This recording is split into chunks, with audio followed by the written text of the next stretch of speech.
Right? Taurus, the sun.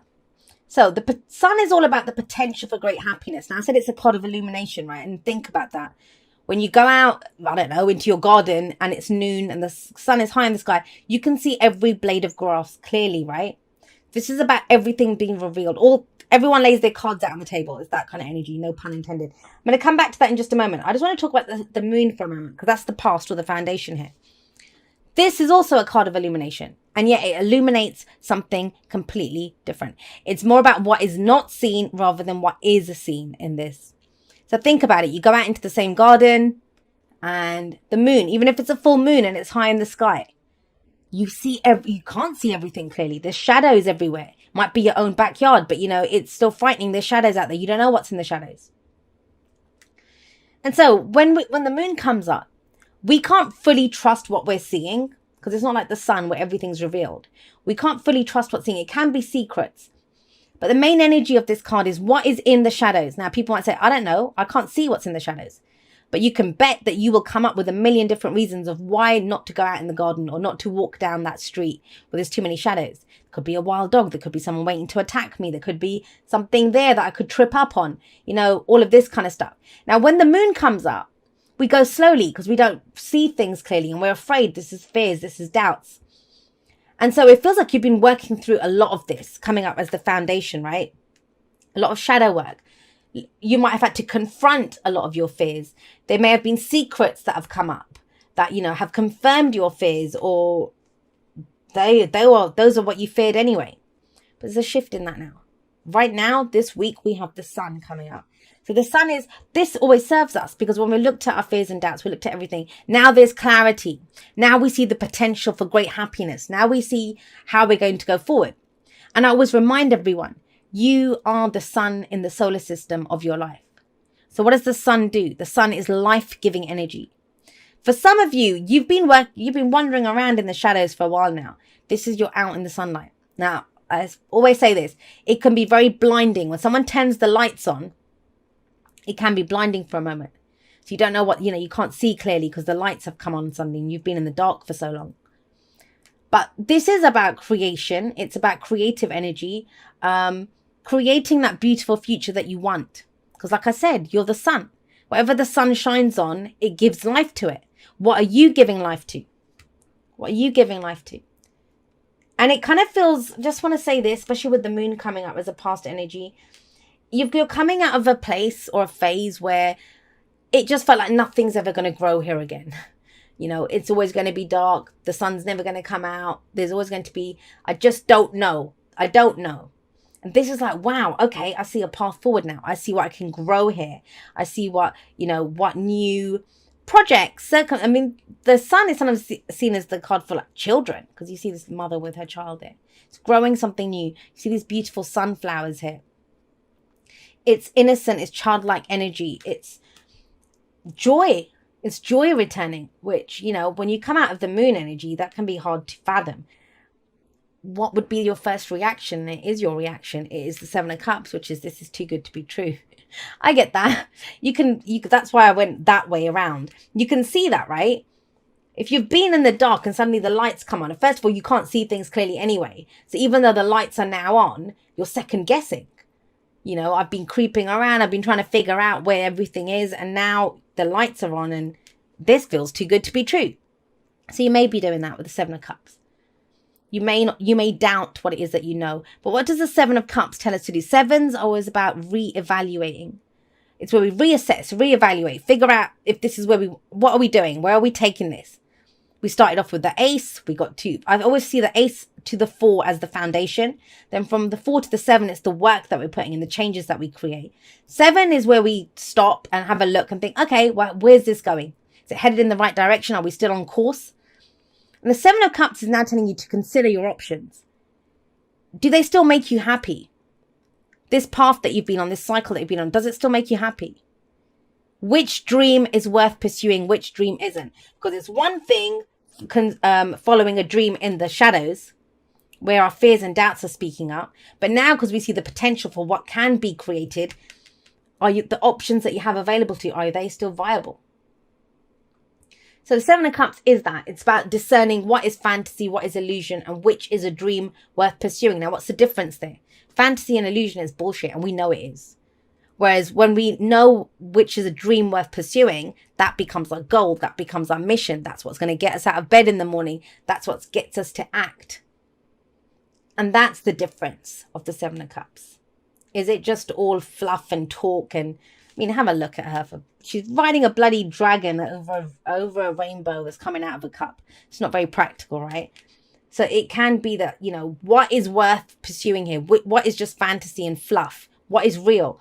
And it feels like you do that this week.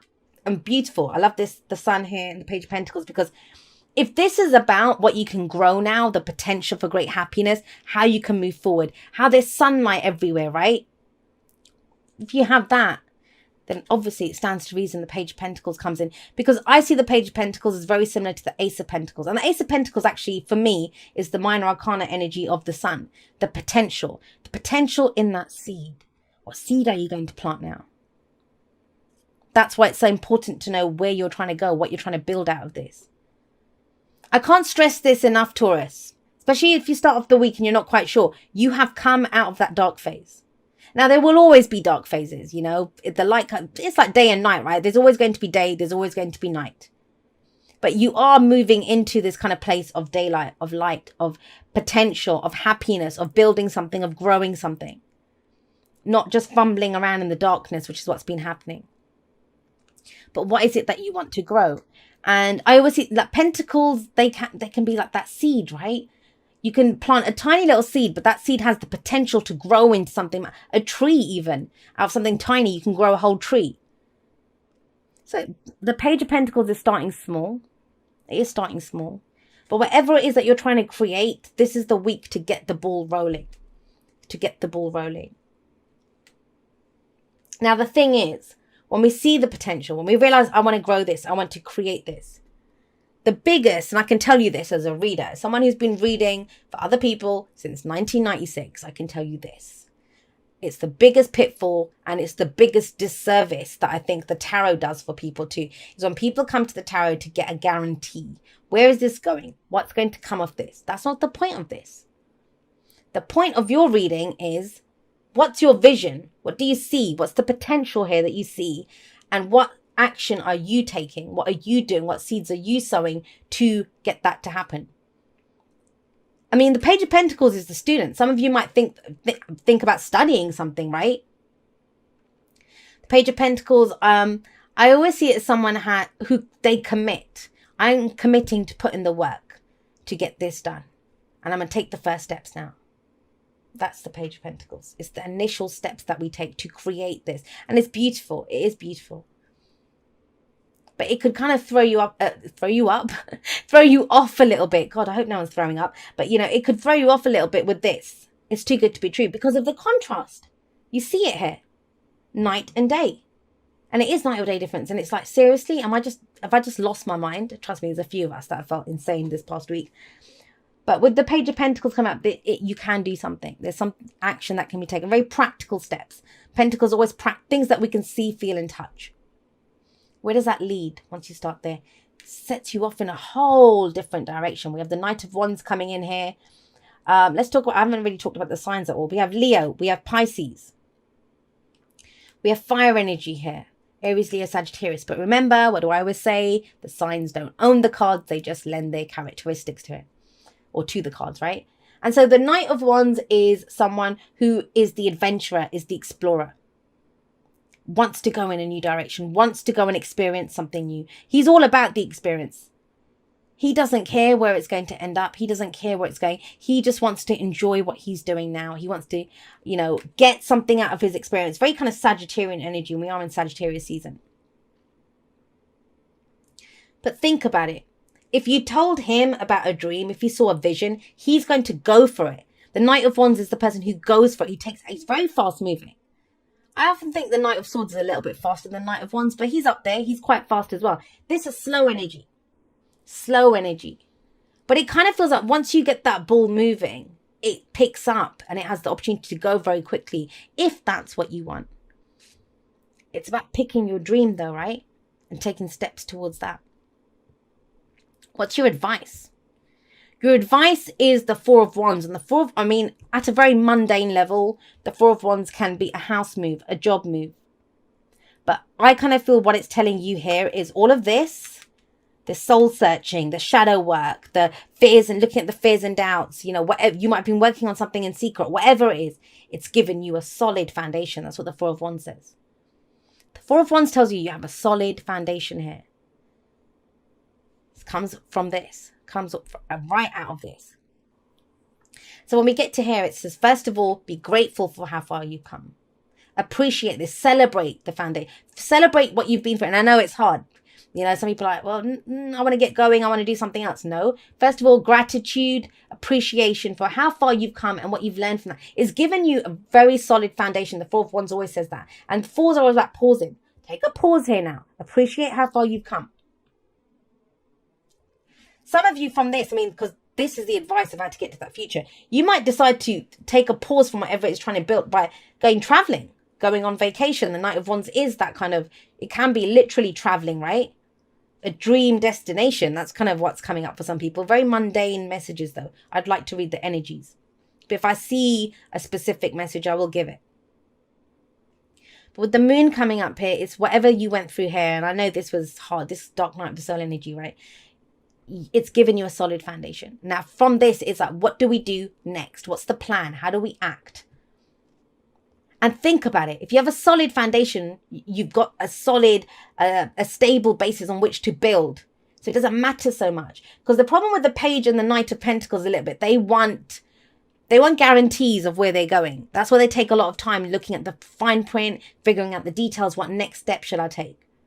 But the Page of Pentacles here, it could be an offer. Maybe you offering something to someone or you receiving an offer. But I'm not seeing that because it's about giving life to something, growing something that is this dream, the dream that you have.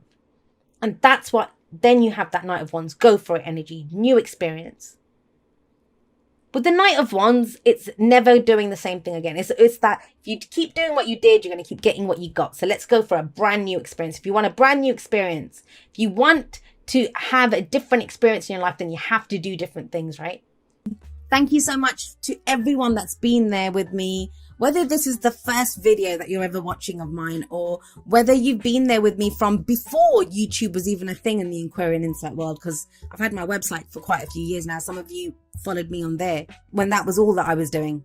I'm so blessed that you guys are all a part of my journey, and totally and completely honored that you would make me and my messages a part of your journey. I never take that for granted. So I love you guys very much. I will see you next time, but that's all for now. Goodbye.